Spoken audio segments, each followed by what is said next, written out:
રાખી છે।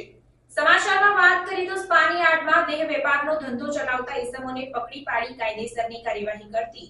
વડોદરા શહેર એએચટીયુની ટીમ માનનીય પોલીસ કમિશનર નરસિંહ કોમર તથા સંયુક્ત પોલીસ કમિશનર મનોજ નિનામાનાઓની સૂચનાથી તેમજ યુવરાજસિંહ જાડેજા નાયબ પોલીસ કમિશનર ક્રાઇમ તથા એચ.એ. રાઠોડ મદદનીશ પોલીસ કમિશનર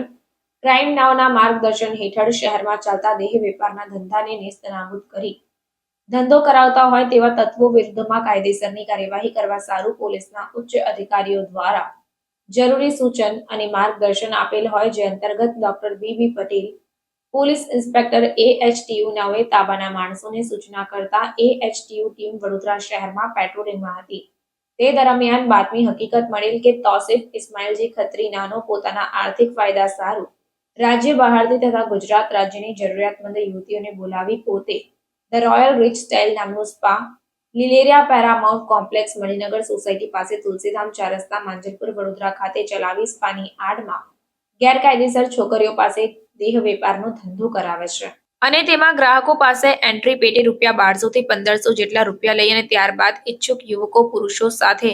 યુવતી દીઠ ₹3 થી 4000 નો ભાવ લઈને સ્પામાં દેહ વ્યાપારનો ધંધો કરે છે, જેથી બાતમીવાળી જગ્યાએ રેડ કરતા હકીકતને સમર્થન મળ્યું હોય, જેથી સ્થળ પરથી 7 ભોગ બનનાર યુવતીઓ મળી આવતા તેઓને ત્યાંથી મુક્ત કરાવવામાં આવી અને સદર જગ્યાએ દેહ વ્યાપારનો ધંધો કરાવનાર આરોપી સ્પા મેનેજર શબાના ઉર્ફે કાજલ ઇસ્માઇલ શેખ, જે રહેવાસી સરદાર એસ્ટેટ પાણીની ટાંકી પાસે, શબીના ચાલી 202 વડોદરા અને મૂળ રહેવાસી નયાનગર માહિમ લિંક રોડ રહીઝા હોસ્પિટલની સામે માહિમ વેસ્ટ મુંબઈ મહારાષ્ટ્ર તથા નહીં પકડાયેલ આરોપી તરીકે સ્પા માલિક તોસિફ ઇસ્માઇલજી ખત્રી તેમ જાણવા મળેલ છે, જે બંનેની વિરુદ્ધમાં કાયદેસરની કાર્યવાહી હાથ ધરાઈ છે।